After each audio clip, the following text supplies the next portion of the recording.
three compounds that seem to be important for people who are on plant-based diets, that we don't get the optimal levels you would on an animal product-based diet, especially with seafood, would be B12, zinc, and EPA and DHA. I've noted that being on a healthy plant-based diet with a full exposure to a variety of bioactive compounds and protective foods dramatically lowers the risk of cancer and cardiovascular death, but they had higher risk of neurologic causes of death.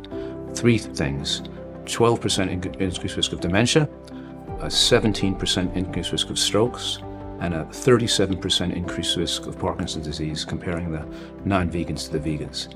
You're still at risk for those conditions, even when you're eating very, very healthfully, if you're not paying attention to the nuances of omega-3.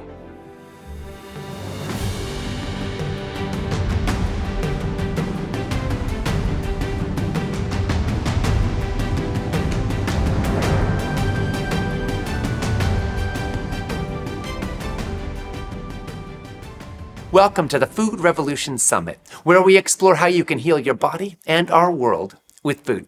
I'm Ocean Robbins, and in this interview, I'll be joined by Dr. Joel Fuhrman, a board-certified family physician, best-selling author, and president of the Nutritional Research Foundation.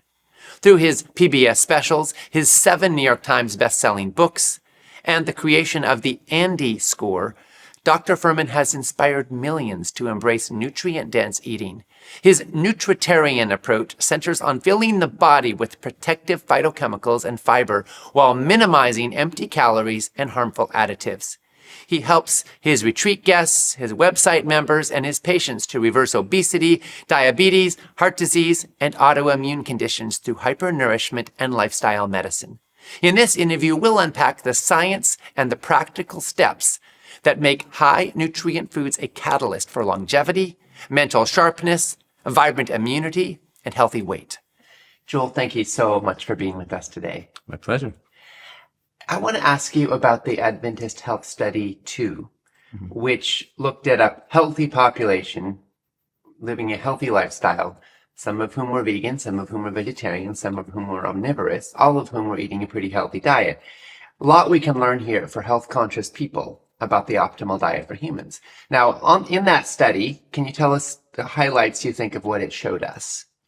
Well, the recent publications from that study, in other words, the Adventist Health Study 2 has been going on for more than 2 decades. Yeah. And every few years they put out new data. And like you said, it's such a valuable study in the history of nutritional science because there's so few confounding variables. It's really important data. So we all look at that. Yes, I mean, I've noted that being on a healthy plant-based diet with a full exposure to a variety of bioactive compounds and protective foods dramatically lowers the risk of cancer and cardiovascular death, which the Adventist Health Study 2 confirms, comparing non-vegans to vegans. The vegans had low risk of cancer overall and low risk of cardiovascular death overall, but they had higher risk of neurologic causes of death. 3 things: stroke-related death, dementia-related death, and 37% increased risk of Parkinson's disease, especially in later life.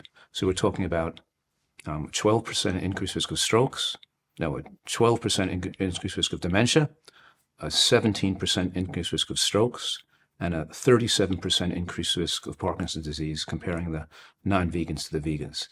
And it's something that I've been talking about, and I've noted over the last 2 decades in my own practice, seeing healthy vegans, people on what I call a nutritarian diet, or a super healthy whole food plant-based diet, not just a whole food plant-based diet, but one that's designed to include all these varieties of protective compounds. And these protective bioactive phytochemical compounds protect the brain against aging as it protects the rest of your body against cancer. So we know in a standard American diet-eating population, the exposure to these healthy, colorful plant foods reduces the risk of dementia. But once a person is already eating those protective compounds, then there are other causes of dementia, like B12 deficiency, or like omega-3 fatty acid deficiencies, and maybe zinc deficiencies. So the 3 compounds that seem to be important for people who are on plant-based diets, that we don't get the optimal levels you would on an animal product-based diet, especially with seafood, would be B12, zinc, and EPA and DHA. Particularly in Seventh-day Adventist Health Study 2, that population is aware of taking B12, as is most of our plant-based eaters for the last decades.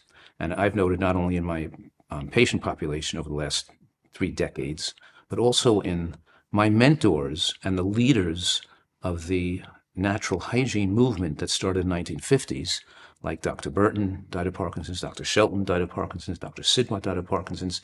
And these weren't people who were just eating sloppy diets or plant-based diets that were eating some junk food. They were eating organic, healthy fruits and vegetables. And I noted these people who I admired developed Parkinson's. So I've been concerned about this.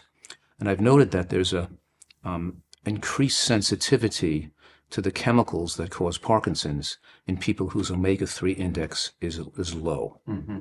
We know that Parkinson's is caused by living near a golf course, being exposed to chemical pesticides and herbicides.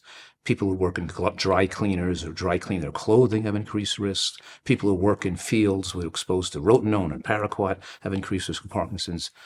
So, as well as the Seventh-day Adventist Health Study 2 coming out with this data, in the same year, in 2025 and 2024, these new studies coming out are showing that the ability to remove toxic compounds is inhibited by omega-3 fatty acid deficiencies, and that with lower levels of omega-3 index, you have reduction in compounds like glutathione peroxidase that's responsible for detoxing from fat-soluble toxins and neurotoxins.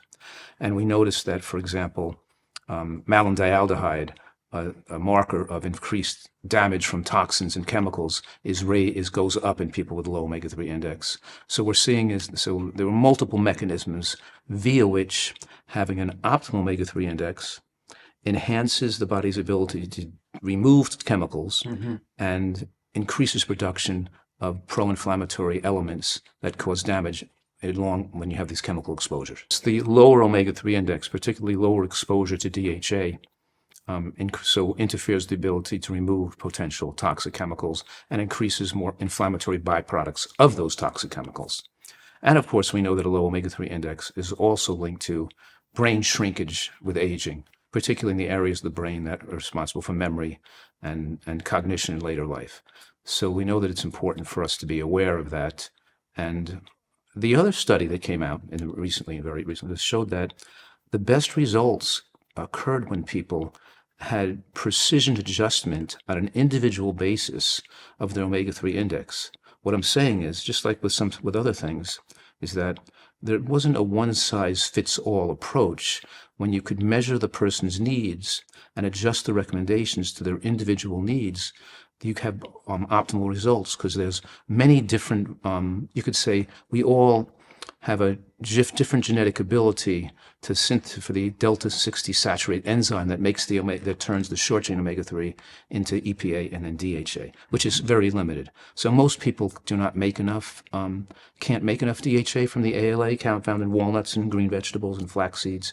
Even with a high intake of ALA, they still can't produce the optimal amount of DHA, but some people can, right? So it's the people maybe at higher risk of Parkinson's were those people who can't convert as well, and that measuring and individualizing the recommendations to a particular person's need showed the best outcomes.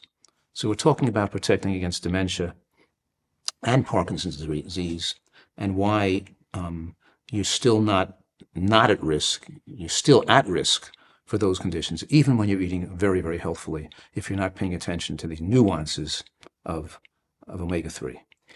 So, and just to sort of distill this down a little bit, omnivores don't necessarily get DHA either unless they're eating fish, right? But fish is the only significant source in some people's diets of DHA or EPA directly, which is where you're talking about either fish or an algae supplement to get the DHA directly. Is that correct? That's pretty correct, yes. Small animals, insects, frogs, lizards. They're things people that ate what people ate in ancient times. They didn't always just eat fish or beef. They ate other little animals. Well, there's DHA in some insects and things. And insects and frogs and things like that. Yeah, okay. Foods that would have been consumed by humans, primitive humans. Yeah. We don't like slugs and snails and worms and stuff. We don't eat that much stuff. The grasshoppers and ants. We don't eat much of that today. Yeah. Though I do. I'm just kidding. Yeah. Okay. Well, so it seems like just to give a bigger picture on this, the Adventist Health Study 2 is looking at a population that already outlives the standard American by 8 to 10 years. Correct. And so from that perspective, then we're saying, okay, by eating a healthy diet in general, high dietary quality, you're going to add a lot of years to your life. But then at that point, how do you go further? And what we're seeing is, in this case, that the vegans were often deficient in omega-3s, especially DHA, and that may be increasing their risk of Parkinson's and dementia. And so the solution then is, you said it's somewhat personalized. Not everybody is in the same boat. Correct. But a lot of it comes down to your omega-3 index. So how do people get tested? Should they get tested? What should they look for? Yes, I do think that people on vegan diets who are not eating seafood regularly should have the omega-3 index tested and know their number. I mean, as we get older, maybe, just maybe, your ability to absorb B12 is going down, and maybe your B12 should be tested. And a blood test for B12 is not accurate anyway. It's better you should also test some other markers of B12 deficiency, like homocysteine or MMA, which is methylmalonic acid. So maybe every 5 years as we age, we should just check that to adjust our B12 dose too. But certainly, I think it's a cautionary. It's beneficial to take that precautions to know your omega-3 index to see if you need supplementation and what dose of supplementation you need. Because let's say you're taking some and your level is still low, then you should take a little more. So it's adjusting it to the more favored range. And we're saying at this point, we think the favored range is above 6, between 6 and 10. I used to think 10 years ago that above 4 was protective and people should test themselves and be above 4. But now, with the recent evidence that not only did it lead to brain shrinkage, but also it lead to longer lifespan and not just neurologic deficits, but protection of all-cause mortality. Longer lifespan with people who would have a higher concentration of phytochemicals and antioxidants in the cells, who also have a favored omega-3 index. That combined is one of the enhancements, the determinants of longevity from all-cause mortality, to have both those things going on simultaneously. And the uniqueness of people, Ocean, who you and I advise, who follow our advice to eat these colorful, rich plant foods that are full of these bioactive compounds, there's very few people who understand the concept of getting this optimal cellular density of these and variety and diversity of nutrients in conjunction with an excellent omega-3 index. It's that combination that almost nobody does to protect us against defend against health problems, but also to maintain the full integrity of our brain. If we're going to live to be 95 or 100 or 105 years old, we want to have our brains joining us along that path, right? Right. To have our brain, so that's somewhat unique. And we know there's a lot of enthusiastic passion among the plant-based and vegan community that they would like to squash this or deny this or argue. There's a lot of pushback from people not recognizing that there's some way we can improve the quality of our diet with the judicious use of supplements, including zinc absorption goes down with aging too, and low level and zinc, because the zinc on a plant-based diet is not as readily absorbed as zinc from meat, let's say. And iron doesn't absorb as readily either, which is a good thing, usually not a bad thing. But the zinc absorption, because with the phytates bind zinc, means that as our zinc absorption goes down with aging, taking a little more zinc does help with immune function and brain function in later life as well. So it's combining those three things that are not optimal on a vegan diet, which is zinc, B12, and DHA, that I'm proposing is something we should pay attention to as we age. Yeah. And also the fact is that it's not okay just to look at the DHA and omega-3 index once we get older, because it's our lifetime exposure. It takes decades to protect the brain against aging and disease. We have to have a beneficial omega-3 index for 20, 30, 40 years, not try to fix it when we're 80 years old. It's long-term effects, just like it's long-term exposure to salt for decades that weakens the brain and weakens the endothelial lining of the blood vessels. What I'm saying right now is that, I'm switching the subject a little bit if that's okay, to say that in the Adventist Health Study 2, that's just the most recent findings that showed increased risk of stroke in vegans compared to non-vegans. Yeah. And this type of strokes that we're seeing in vegans are called hemorrhagic strokes, not ischemic or embolic strokes, which are linked to cholesterol level. Hemorrhagic strokes have an inverse relationship with cholesterol. That means that higher levels of cholesterol in the blood decreases the risk of hemorrhagic stroke, and lower levels of cholesterol in the blood increases the risk of hemorrhagic stroke. in this country, in the United States, most people die of ischemic stroke, not hemorrhagic stroke. In Asian countries, we have higher salt intake, lower fat intake. They have 10 times the risk of hemorrhagic stroke. In vegans, we're seeing high risk of hemorrhagic stroke, and which is predominantly caused by eating salt.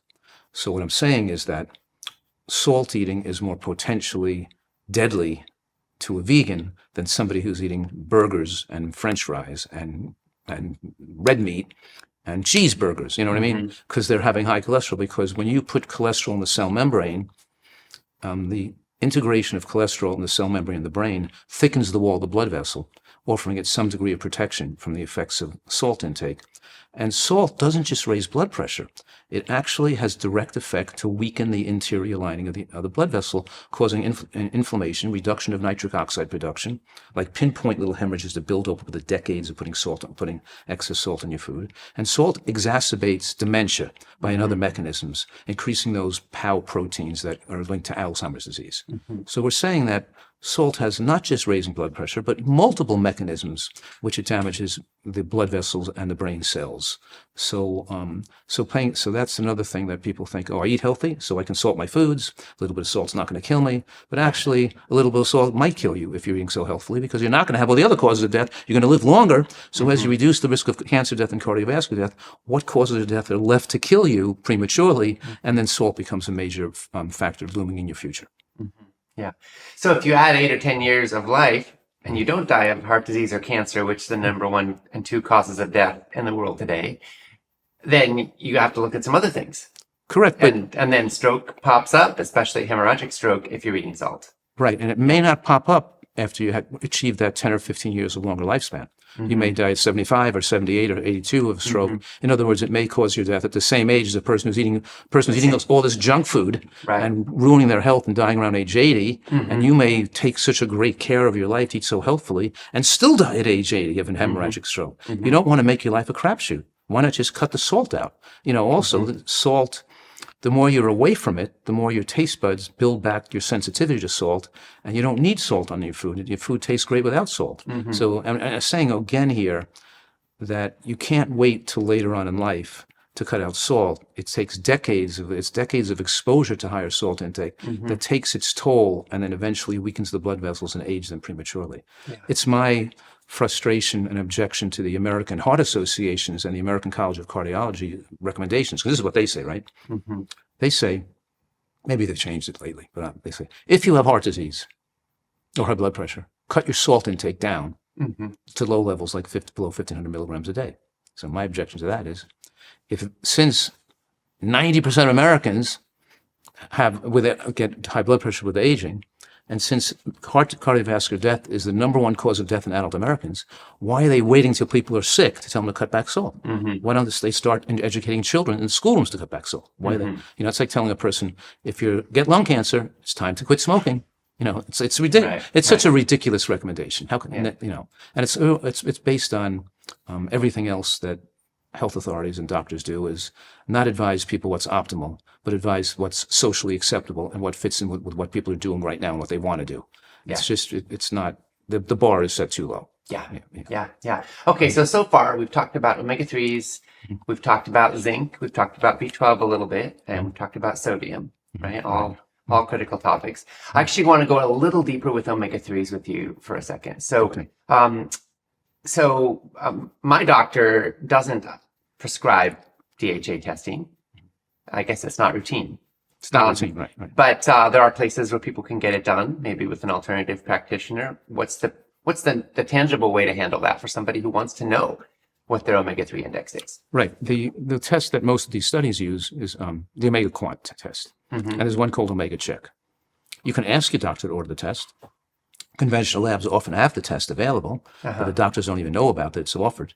They can ask their lab and say, do you have a test that tests the omega-3 index? And the omega quant and the omega check has, as part of their test evaluation, the omega-3 index, which gives you that number that we want to be above 6. But you're right. The Omega Quant Lab sells a self-test card you could do at home. A little card that costs about $40, I think. And we could mail them to people. We mail them, and other people have them to order, and some mail to the person's house. You stick your own finger in your own home. You put the drop on the card. You mail it in, and they send you back your result. It's not an expensive test. Yeah. And you can know your level. And I'm surprised at how few people who are eating excellent plant-based diets don't know their levels and don't ever check. Yeah. And most vegans are low. Yes.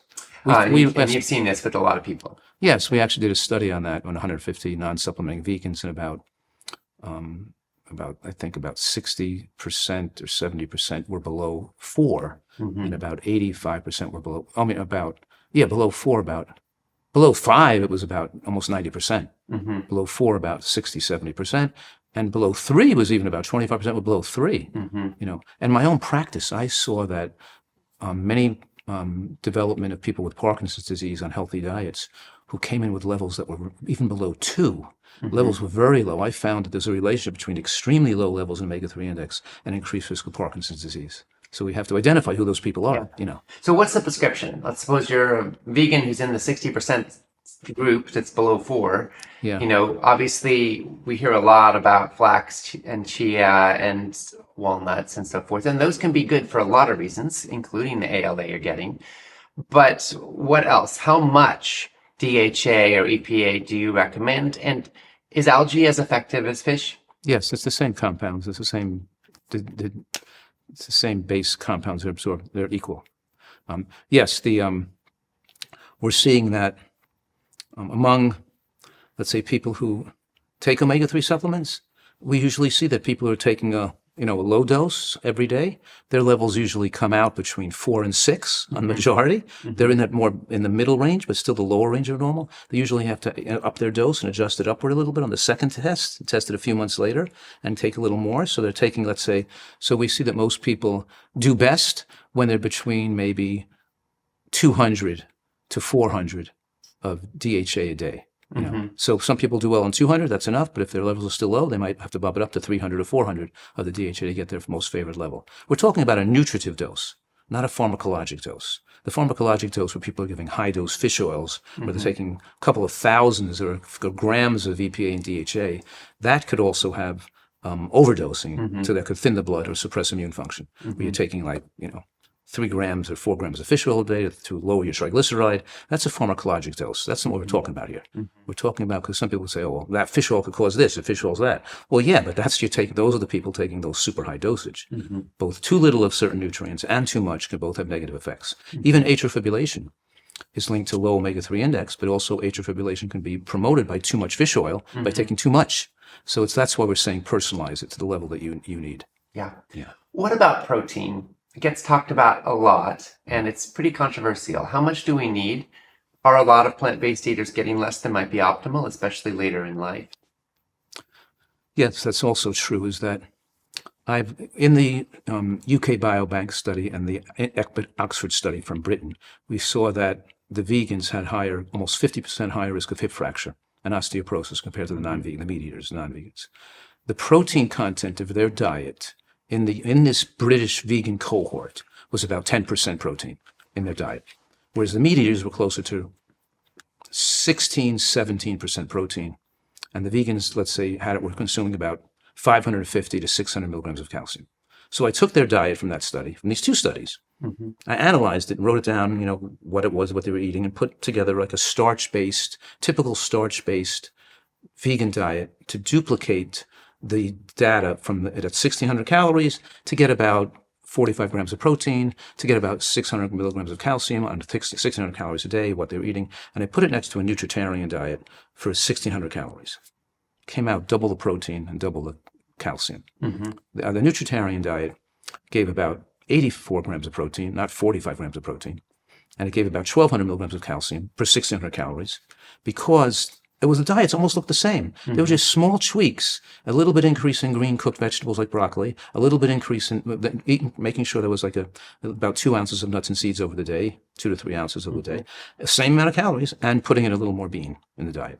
So those 3 foods I'm talking about here, making sure paying attention to green vegetables, beans, legumes, and nuts and seeds, that combination increases the protein from about 15 grams per 500 calories right? 15 grams, because times 1,500 would be 45 grams of protein, to 25 grams per 500 calories. So 3 servings of 500 calorie meals would give us about 75 grams of protein. So yes, and that correlates with what the needs are for toddlers and elderly people for increased protein. You're right, a person in middle age in their 30s and 40s can get by with less protein, and 50s, because they assimilate protein so effectively and efficiently, and their muscles is producing so much of the right hormones. But as we get older, our ability to assimilate and utilize protein goes down a little bit, and we need like be 1.2 grams per kilogram body mass, or 1.3, instead of needing 0.8 when we were younger was adequate. So the small differences of a nutritarian diet, with that the word I coined, compared to just a whole food plant-based diet. I don't use the word whole food plant-based. The reason I don't use that word is there's too many variances on that diet that could be too low in calcium and too low in protein and too low in phytochemicals and too low in fats, like nuts and seeds. We don't people eating all bananas, maybe a fruit-based diet, and the fact that if you look at the worldwide literature, the scientific literature worldwide, they don't use the word plant-based to be vegan. They use the word plant-based to mean eating more plants and less animal products. But when they're talking about plant-based diets, they're often referring to the Mediterranean diet, where people are still eating animal products. There was another recent study that showed that healthier plant-based diets lowered risk of Parkinson's disease compared to unhealthy plant-based diets. So this is put like right on the front page of a popular plant-based promoting website, trying to insinuate that the plant-based diet helps Parkinson's, but it's not what that study showed. It's giving people the wrong impression. It was sure, eating healthier diet had less Parkinson's, but neither diet was vegan in the study, and it wasn't the movement more towards a vegan diet that made less Parkinson's. It was eating more protective chemicals from fruits and vegetables. So it wasn't. So it didn't show a vegan diet was protective. It showed that when you're eating a certain level of animal products, at that same level, eating less processed foods gave a better health. Obviously, So there's a lot of confusion here. So what I'm saying right now is that worldwide scientists do not use the word plant-based to mean vegan, and in this country a lot of us do use that word. And so I just use the word nutritarian, which means a super healthy plant-based diet, because we're paying attention to eating enough mushrooms and onions and beans and fats. And you mentioned about the omega-3 fatty acids in flax seeds, chia seeds, hemp seeds, and walnuts. Yeah, that ALA, that alpha-linolenic acid, is a very important compound in itself. Besides the fact that it converts to EPA and DHA, just alone that level of ALA is important. So even if we're taking supplements, you still need to take a good exposure to ALA, which protects the heart against cardiac arrhythmia and has been shown in studies to reduce risk of sudden cardiac death and irregular heartbeats from the ALA, and other beneficial effects to immune function from the ALA consumption. Right. So yes, and other nuts and seeds, non-ALA, the alpha-linoleic acid, the omega-6 that are in nuts and seeds, also has essential and protective effects. And the exposure to both those high omega-3 nuts and the low omega-3 nuts too, like pistachio nuts, and are also protective to enhance lifespan for lots of different reasons, but also they facilitate absorption of the phytochemicals and allows the body to utilize them best to maximize the anti-cancer effects in this moderate fat environment. Yeah. If you're excluding all nuts and seeds to your diet, or just having a couple of tablespoons of flaxseed a day, you're not then having the fats with your other meals to get the most benefit and the most absorption of the anti-cancer compounds from the other foods you're eating. Yeah. Yeah. And each of them has such a range of wonderful health benefits. I mean, flax, as an example, you're not just getting ALA, you're getting protein, you're getting phytoestrogens, you're getting the lignans, you're getting the fiber. Right. All in this one food. Yeah, and the foods that lignans I must consume, the studies on lignans showed that like a third of a milligram a day of lignan reduced risk of breast cancer in this study on breast cancer patients by 71%, reducing death. They were eating a third of a milligram a day in the high quintile.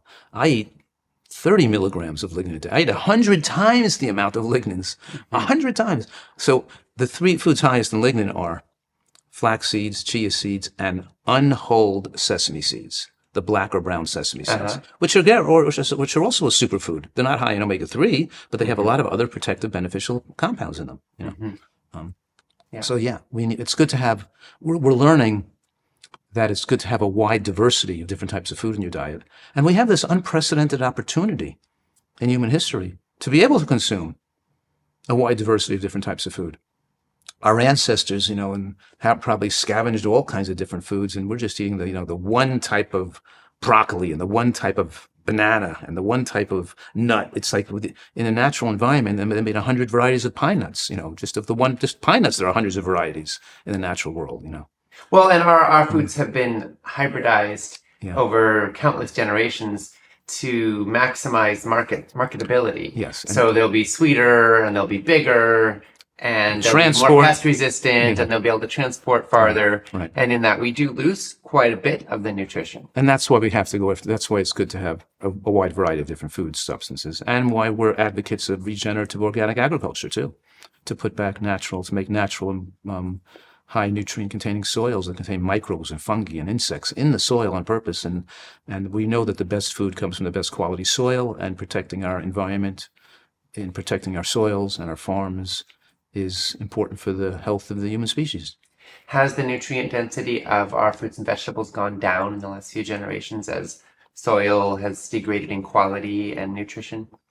Yes, as a whole, but particularly in the Midwest where we grow, large crops like corn and soy and wheat, things like that. But some of the small farms and people still have excellent soils in the coastal regions of the United States.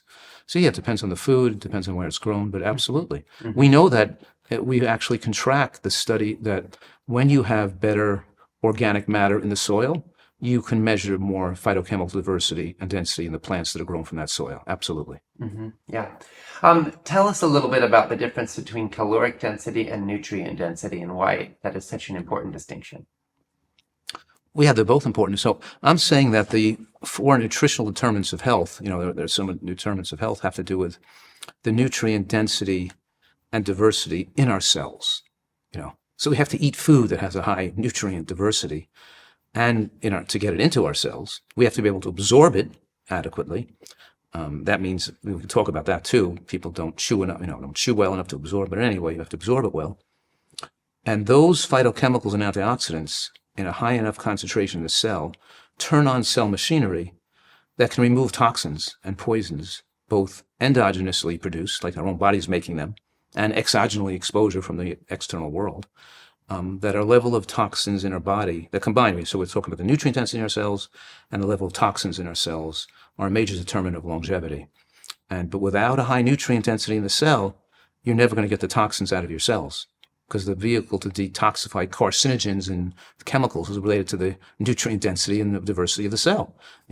So yeah, we're never going to live. We don't live in a pristine environment where there's no chemicals around. We only the only tools we have to really protect ourselves, besides trying to watch our exposure, is keeping our level of nutrients in an ideal state. So without paying attention to nutrient density, we're not going to have ideal health. That means and diversity.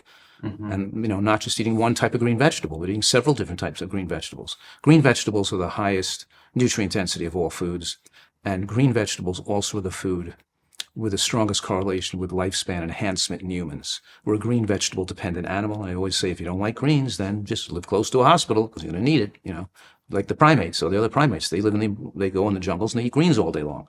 Our digestive tract, the gut, the intraepithelial lymphocytes that line the digestive tract are developed in response to green vegetable consumption, including lettuce, which is a superfood. But in any case, so we're talking about nutrient density and diversity in our food supply and eating those foods that are high in nutrients, as well as having an optimal caloric window. And each caloric window may be different, because body fat is one of the major determinants of health. The third, I just mentioned two. I mentioned nutrient density, body cellular toxicity, and the third one is body fat percent and insulin resistance, which has to do with how much calories you're consuming. Mm-hmm. The idea that you can eat all you want if you're eating a healthy diet or eating a plant-based diet, eat all the food you want, you're not going to lose, it's just not true. You overeat. If you eat till fullness, you're not going to digest food as efficiently. You're going to cause putrefaction, more, to eating, overeating food.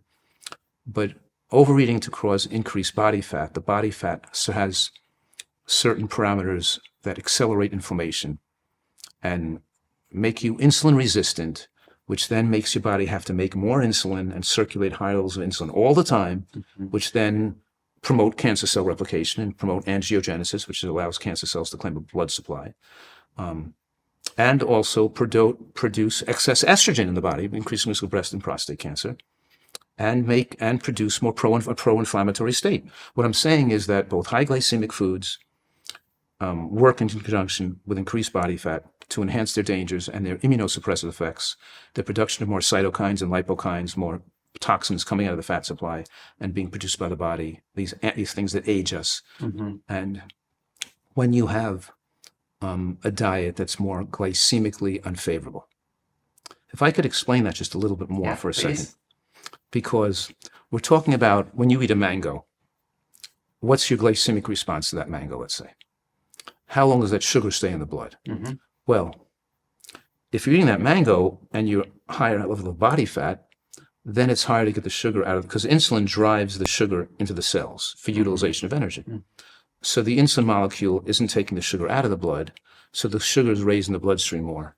And you still feel fatigued, you're not getting the sugar. Because the body fat actually acts as a bit of a suppressor of the sugar getting into the cell. Yes, the body fat distorts the shape and function of the insulin receptor. So the insulin receptor, the insulin molecule can't bind to the receptor, and the insulin carries sugar out of the blood. It can't do its job. You need extra insulin to do it. But so the effect on the effectiveness of the insulin molecule that's determined insulin resistance or insulin sensitivity. We want to have insulin sensitivity for long life. The function of the insulin molecule is based on 2 or 3 factors. One, we talked about body fat, but also the lipemic load of that meal. So we're talking about the glycemic load of the meal is how much carbohydrate that's converted into sugar and how rapidly the carbohydrates converted into sugar. That's the glycemic load. The lipemic load is how much fat is in the blood at one time. Now, when you eat oils, including olive oil and safflower oil, and because oil is digested so rapidly in minutes, because there's no fiber to ease its absorption into the bloodstream, you can put 100 or 200 calories of oil or 300 calories of oil into the blood. And the oil in the blood, called the lipemic load of that meal, interferes with the function of get the glucose out of the blood. So now I'm saying that the insulin resistance is linked not only to body fat, but also to the body fat in conjunction with the lipemic load of that meal from putting oil on your food. So now you eat oil in the meal, and now the carbohydrates are absorbed more unfavorable. Plus the fact that if you add up the glycemic load of that meal with the lipemic load, put them together, how many calories are in the blood after the meal? I call that the caloric rush. How much calories in the blood? Because the caloric rush has an effect on dopamine in the brain and drive food addiction. And people get habituated to a high caloric rush, and they become food addicts where they're unsatisfied if they don't duplicate and strive for a higher caloric rush. So they like the glycemic load. They like the lipemic load. They don't feel comfortable if they don't have a glycemic load in the meal. So what's suppressing their immune function, which all the calories in the blood are suppressing immune function, causing inflammation, accelerating their death, but they like those things that accelerate their death and create inflammation because that gives them the brain hit, and the brain becomes now calorically resistant and calorically dependent and habituated to a high caloric intake. And so that's the way we're talking about that. Food addiction makes it difficult for people to want to cut back their diet to the right caloric window because they're giving away their brain-stimulating foods that have the high lipemic and glycemic load, which causes this caloric rush that influences the brain. Yeah. Fascinating. Okay, so it kind of becomes a negative feedback loop. Yes, a negative. Yeah, you're right. And the more people get stuck on it, the harder it is to break out of it. But by the same token, we can create positive feedback loops, where it actually gets easier to make conscious food choices, to not be addicted to food, because we're step by step shifting those patterns. Can you talk a little bit about how positive feedback loops can build on themselves? Absolutely, but that takes a degree of knowledge and education because people have to recognize there's a period of discomfort that has when you're trying to change your diet or stop smoking or stop drinking, whatever stop snorting cocaine. It's not just all rosy-cozy feeling better. You can feel like you're missing something and you're not feeling fully satisfied and you're going through a period of detox. So the person, and that goes away with time. And as they're further and further away from their hyper-stimulated behavior, they start to feel better and develop get rid of the neurologic pathways that were interfering with their creativity and driving their kind of narcissistic drive to overconsume, to be consumed with their own brain's need for stimulation. So, it frees up the brain to be more compassionate and more creative when you are not an addict. So addictions have a strong effect on decreasing people's creativity. And their body and their brain and their body becomes so focused on meeting their need for addictive substances. They're focused on making money. Yes, they can go to the bar and drink alcohol, so they can go to the fast food restaurant and stuff their faces with fast food. Their life becomes very dysthymic, which means that they're not totally depressed where they can't function, but they've lost their passion and excitement about life and their ability to do something important for other people. They get so overly consumed with their own selves and their own need to stimulate the brain that their lives become wrapped around the need to consume brain-stimulating substances. The more you're exposed and the more you utilize brain-stimulating substances in a brain-stimulating diet, the less of the full humanity and purpose and potential that you have had in your body, because it's taken away part of your life from you. These addictions have stripped you of your personhood, So yes, they're getting back a lot, and they see the brain fog lifts, and I'm thinking more clearly, and I feel, and they start to realize, but that takes time. They have to be willing to put in months of maybe not feeling better first and seeing the outcome. That takes initiative and determination, repetition, and you got to educate a person to be able to achieve that, giving up of their old addictive habits that have caused overstimulation of the brain. So I've noticed a lot of people who change their diet radically to a whole foods plant-based or perhaps nutritarian direction. There's a short-term lift of feeling better often. Maybe it's even just placebo, as in they feel like they're doing something good for themselves. Yeah. And there's a rush of joy and positivity. Wow, I'm going to open up to a whole new world. Like the first time you go to the gym and you're like, I'm a workout person. I go to the gym, And then over time, maybe after your first workout or two, you're really sore. And you're like, oh, that hurts. I'm not stronger. I'm weaker today, And then you got to keep going. And with food, it seems like there can be a bit of a lull. Yes. After a bit of that initial rush, because people don't have the cycle of addiction getting fulfilled. Right. But everybody's different. Yeah. Some people don't feel bad, but some people feel headachy and shaky and irritable and hangry, so it depends on the person, Yeah. And is that a reason to sometimes go a little slower and ease into it? Or do you find people have the best results when they go cold turkey, so to speak? Yeah, I find that people have the best results when they go cold turkey, if you mean cold turkey, by no longer imbibing in substances that are addicting. Because as you go, if you're trying to quit alcohol and you still drink on the weekends, it keeps lighting the fire under your desire to want that substances. The more distance you place, if you go to a cocaine rehab, they don't give you a little bit of cocaine along the way. It's easier detox. They keep you off the cocaine because the longer you're off. So I say, jump in, get away from that substances. So I've changed my methodology over the years. If you noticed in the book, my major bestseller, Eat to Live, it told people follow this really strict version, but then do it. You have 10% of calories you can play around with a little bit to, as long as you do it 90%, that's probably good enough. But I don't say that anymore. I think that because I've seen over the last 30 years that so many people that the little cheats here and there was what caused them to go back to wanting to eat unhealthy again. And by constantly keeping their foot in that water of unhealthy eating, even for just occasion, they never lost their attraction for those foods. And the longer you stay away from them, it kept lighting the fire under their desire. And it creates more stress jumping back and forth, not less stress. The stress, because you're always making decisions about whether you should be eating healthy or eating not healthy, and you keep wanting those unhealthy substances. And I just found it for the person who's a food addict, who has trouble with maintaining a healthy diet and eating the right foods, that doing it 100% and staying with it 100% design long-term decreases their chance of recidivism and increases their potential for long-term success. What about AGEs, advanced glycation end products? Tell us what they are and why it matters.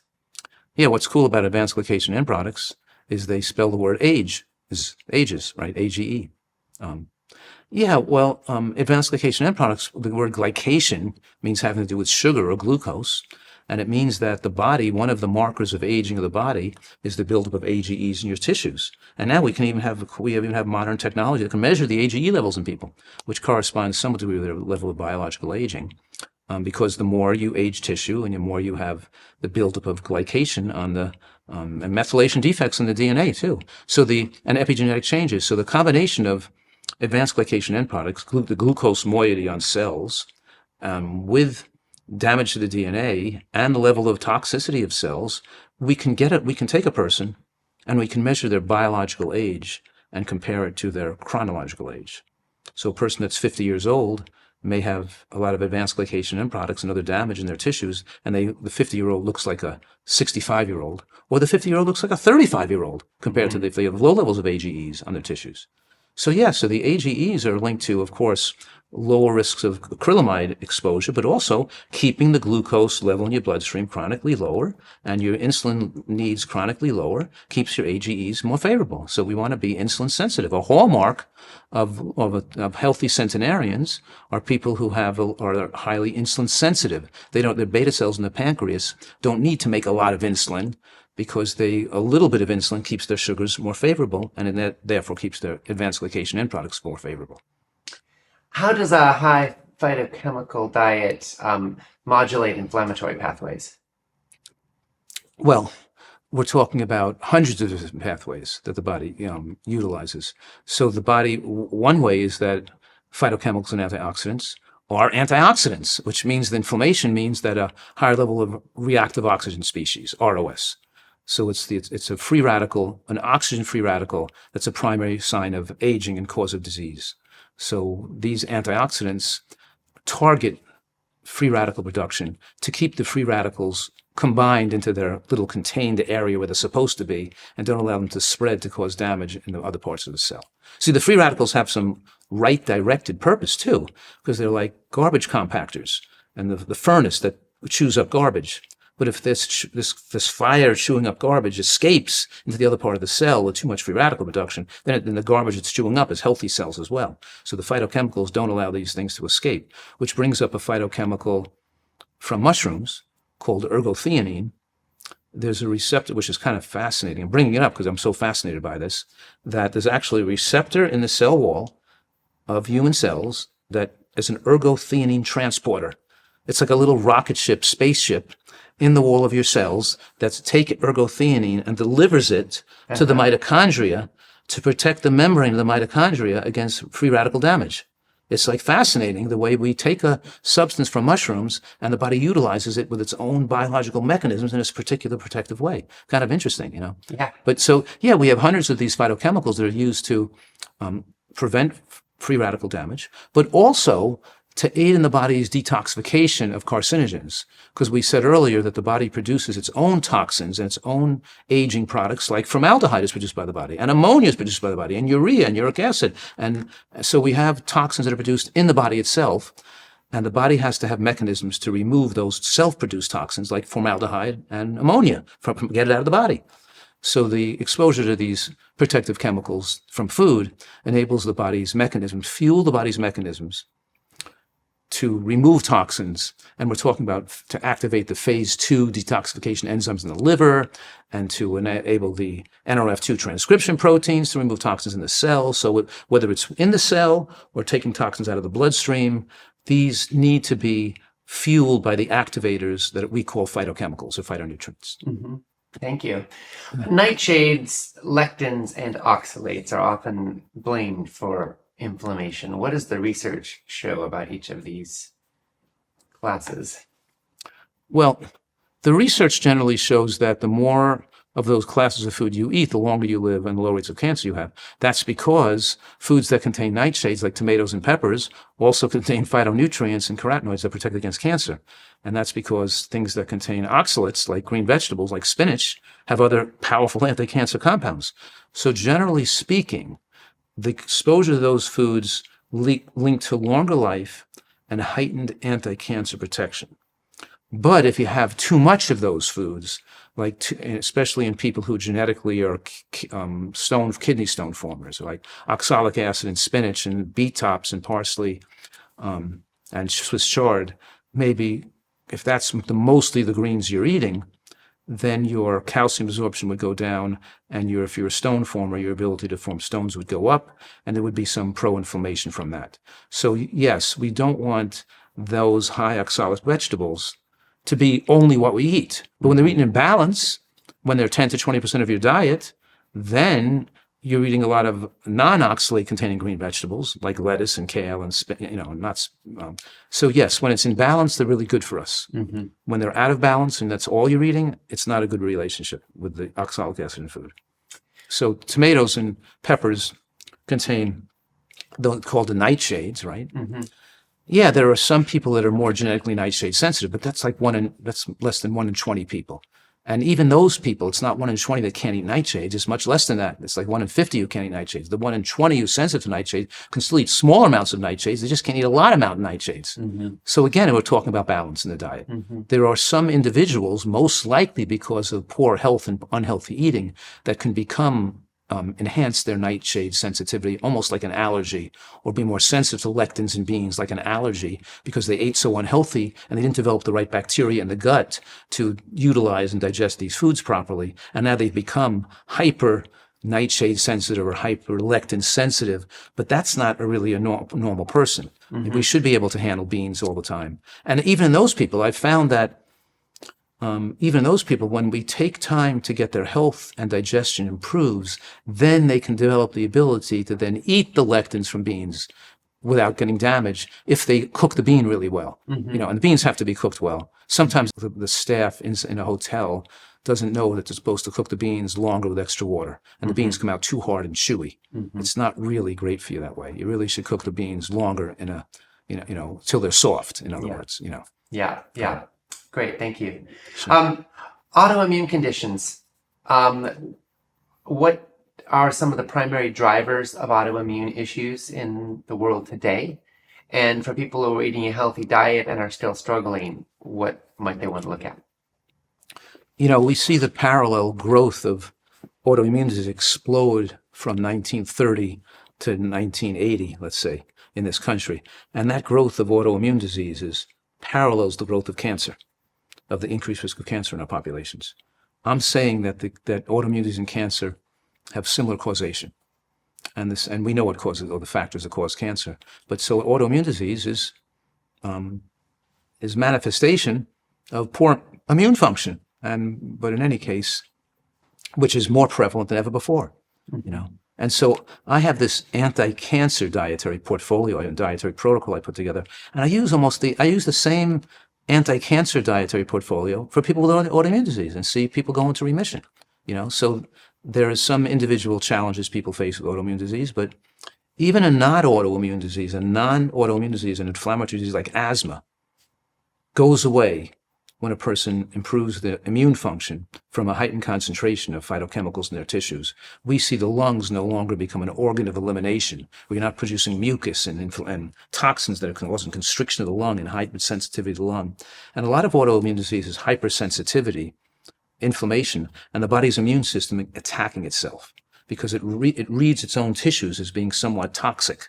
So the body's immune system is attacking good, healthy cells as well as trying to attack abnormal cells. So when we can remove we can take the cell membranes look more normal and remove the irregular surfaces that make a cell start to age or look unhealthy, we see the autoimmune disease gets better. So I have a huge amount of experience taking care of people with psoriasis, rheumatoid arthritis, lupus, connective tissue disease, inflammatory bowel disease. So I have literally seen thousands of people make recoveries from these diseases. But there must be more than 10 different types of rheumatoid arthritis. Some people are responsive to different interventions. So, but it's pretty much, they still improve, and in most cases can make total recoveries through nutritional excellence. Yeah. Some people do need to cut out beans. Some people do need to, at the beginning phases at least, have to watch certain things they're sensitive to, like grains or like beans in some individuals, and then we can introduce them slowly once their health gets back in good shape again. But really, fried foods and oils are a primary promoter of autoimmune disease. particularly inflammatory bowel disease. A major cause is eating fried foods and oils. You take out the heated oils, and that's a major factor allowing people to get well. And also, stress plays a role too, emotional stress. Yeah. What about thyroid conditions? Someone has elevated TSH levels or other thyroid-related problems. What tends to help? I don't see that thyroid disease, that Hashimoto's thyroiditis and hypothyroidism, where a person chronically needs a little extra thyroid hormone, that is not generally repaired by nutritional excellence, because it's caused, women's thyroid glands, particularly women, are highly sensitive to certain chemical toxins and nanoplastics. And once these thyroid cells are damaged, they don't come back. So sure, a person could need less thyroid hormone if they lose less, they get thinner and they don't require so much hormone, but they didn't recover the function of the thyroid. They're just requiring less hormone. So I have had some cases that got well, but those were people who were younger, and we caught it when the disease was just starting out. But once the disease has been there for years, and usually in the time it develops in later life, it's usually not reversible. So I don't see that as one I'd rather reverse a person with asthma or lupus but the thyroid disease, the hypothyroidism, even though it's not as reversible, it's not as serious a disease, and you're taking a little bit of thyroid hormone for the rest of your life is not something that's going to shorten your lifespan, unless you overtake it, unless you push your TSH down too low. Some people use thyroid hormone supplement, thyroid medication to try to lose weight by taking excess amounts that's pushed their TSH too low, which is not good to do that, not good for your health to do that. But taking the right dose just so it's replacement is not dangerous, and some people will need that. Should people steer clear of soy or any other specific foods that may otherwise be healthy if they have thyroid damage? No, absolutely not. The effect, some people say cruciferous vegetables are going to suppress your thyroid function or too much soy, but that may be true in a rat, where you give them a diet of a whole diet made up of only soy or all cruciferous. But in a well-varied diet, we're eating multiple types of foods, you do not see any negative effect on the thyroid from those foods. And we should be eating them. And so the answer is, it's not a cause, and it's not going to make your thyroid function better. And you should be eating a diet that promotes your longer lifespan and protection of cancer. And if you need to take a little thyroid hormone, take a little thyroid hormone. You referenced microplastics as one of the things that could damage thyroid function. Tell us a little bit about microplastics, their impact on the human body, where they're found, and what we should do about it. Yeah, we have forever chemicals and microplastics that we can now measure on blood tests in people and see their level of toxic exposure. And it takes years to get them out of the body. They're not going to come out even mercury and toxic metals can come out after you avoid fish and you're staying away from seafood. And we say women who are going to try to get pregnant should avoid fish for a couple of years before pregnancy, because their exposure to toxic metals that can hurt the child. But when you are avoiding forever chemicals and plastic particles, it might take more than 5 years for the levels to come back to normal, not 1 or 2 years like with toxic metals. So now we're telling women, don't eat seafood within 5 years of getting pregnant. So when what we really should be telling people is just stop eating seafood, that we're polluting the environment too much. And we found that exposure to the BMAA from cyanobacteria from dumping garbage in the ocean is also a major chemical toxin, creating risk of Parkinson dementia syndrome and ALS. But now I'm saying that even the smaller fish, the non-predatory fish that don't have the high levels of heavy metals, are still full of microplastics. When you eat a sardine, for example, you're eating all the plastic in their digestive tract. So our biggest exposure to plastics are processed foods, fast foods, and plastic packaged foods, drinking water in plastic bottles, and eating animal products, particularly because of the laws of biological concentration. There's more plastic in animal products today, and seafood. Seafood is pretty heavily toxic, but people get so many good nutrients from seafood that they still consider it overall a beneficial food for the American population. Health authorities consider it still beneficial. But I think it's a much better, smarter solution to not expose yourself to those chemicals and then supplement if you need the extra zinc or B12 or DHA. Yeah, got it. Thank you. Let's talk a little bit about synergy. What are some of your favorite examples of foods working synergistically to create a whole that's greater than the sum of its parts for nutrition. That, I think, is the whole, you summed up the whole point of view of a nutritarian diet. I call it a nutritarian diet because we're layering, it's kind of precision nutrition, to layer foods with different mechanisms of action to extend human longevity and prevent cancer. So that's where the G-BOMBS acronym comes in, because we're trying to pay attention to eating greens, G-B-O-M-B-S, greens and beans and onions and mushrooms and berries and seeds, all these different types of foods. And yes, we're talking about, well, mushrooms inhibit aromatase enzyme that produces estrogen. Green vegetables, the green cruciferous vegetables, lower estrogen production. And the flax seeds are converted into, those lignans are converted by gut bacteria into enterolignans that have anti-estrogenic effects. But they're all different mechanisms which they lower estrogen and protect against estrogen stimulation of breast tissue. So they work synergistically. It's been shown that when you mix together the green cruciferous vegetables with the mushrooms, with the lignin from flax seeds, that you get the maximum protection. Even the quercetin and the chemicals in onion have an effect to work do the same things via different pathways, so that mushrooms do. So this is what they do. They lower, and I'm saying I'm meaning that mushrooms and onions and green vegetables and seeds, and even some of the effects of berries work by different mechanisms. Onions are, for example, mushrooms have, as we know, triterpenoids that are incredibly protective antioxidants, and those work differently than the antioxidants in effect of eating isothiocyanates from green vegetables. And the beta-glucans, they work by different mechanisms, and just taking more ITCs from green vegetables isn't going to enhance detoxification and accelerate immune recognition as much as mixing it with mushrooms would do, because you're getting the more, we call it layering of the same effects. So these foods all have anti-estrogenic effects. They all have anti-angiogenic effects. They all have anti-cellular replicative effects. In other words, when a cell is replicating too rapidly with the cancer, it stops that cell replication. It has cell death effects. It increases apoptosis of cell death in cells that are replicating too rapidly, it can identify and attack cells that are at the same time not hurt normal cells.